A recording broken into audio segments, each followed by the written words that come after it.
கொடுக்குறோம், இன்னொரு பக்கம் வசதிகளை ஏற்படுத்தி கொடுக்குறோம். இது வசதி, இதுல என்ன வசதி? இல்ல ஆன்லைன்ல இது நீ நிக்காம வாங்குறது வசதி தான். பாத்தீங்களா, நீங்களும் தப்பா தானே புரிஞ்சிருக்கீங்க.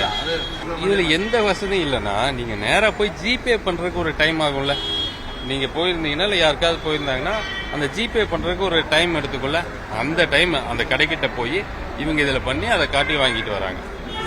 ஸோ அவங்களுக்கு பில்லுக்கும் ஒரு பில் வேணும்னு கேட்குறாங்களே, அந்த பில்லுக்கான இதுவும் ஆச்சு, கேஷ்லெஸ் டிரான்சாக்ஷனும் ஆச்சு. மற்றபடி நான் வீட்டில் புக் பண்ணவுடனே நான் போகும்போதே எனக்கு எடுத்து முன்னாடி வச்சுட்டு அப்படிலாம் இல்லை. நீங்கள் கியூஆர் கோடை காட்டினீங்கன்னா தான் நீங்கள் என்ன ஆர்டர் பண்ணியிருக்கீங்கன்னு அந்த டைம் அவங்களுக்கு தெரியும்.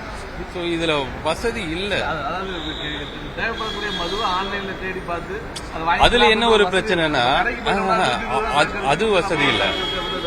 இல்ல இல்ல அதுல தேவையான சரக்கு தேடி பார்த்து அதை ஆர்டர் பண்றதுக்கான ஒரு வாய்ப்பு கொடுக்குறது வசதி தான் இல்ல. அது ஏன் கொண்டு வந்தோம்னா, சில கடைகள்ல போகும்போது சில பிராண்டோட லிக்கர் பண்ணம் கேட்டார் பாருங்க, எனக்கான இந்த இதெல்லாம் எப்ப கொண்டு வருவீங்க, அந்த மாதிரி அந்த கடைகள்ல அந்த ஸ்டாக் இருந்தா கூட இல்லைன்னு சொல்லி அவங்களா இருக்கிறத எடுத்து சேல் பண்ண முயற்சி பண்றாங்க. அந்த கடைகளுக்கு போயிட்டு வந்த நிறைய பேருக்கு தெரியும். அந்த புகார்கள் அடிப்படையில் தான் இது கொண்டு வந்தோம். ஸோ ஒரு டிரான்ஸ்பரன்சியா என்னென்ன லிக்கர் எந்தெந்த கடையில் இருக்குங்கிறத தெரிஞ்சுக்கணும். நீங்க இந்த துறைன்னு இல்லை, எந்த துறையில ஒரு கன்சியூமரா நீங்க அவங்கள பார்க்கும்போது அவங்க என்ன பொருள் வாங்கணும், என்னென்ன பிராண்ட் அங்கே இருக்குன்னு தெரிஞ்சுக்க அவங்களுக்கு சொல்ல வேண்டியது அந்த பொருளை விற்பனை பண்ண வேண்டியவங்களோட ஒரு இடம். அதுபடி தான் எங்கெங்க கடையில என்னென்ன இருக்குங்கிறத அவங்க தெரிஞ்சுக்கிறாங்க. மற்றபடி இதுல உண்மையால வசதி இல்லை. நேரா போய் என்னென்ன இருக்குன்னு கேட்டா சொல்ல போறாங்க. இதை இங்க இருந்தே அவங்க என்னென்ன இருக்குன்னு பார்த்தா முடிஞ்சு. அவ்வளவு. கேரளா மாநிலத்தில் இதே மாதிரி பல ஆண்டுகளா இருக்குதுங்க. ஆக்சுவலா பாத்தீங்கன்னா கடைகள்ல என்னென்ன பிராண்ட் இருக்கு, அதோட விலைப்பட்டியல் என்ன அப்படிங்கிற எல்லாமே இருக்கு.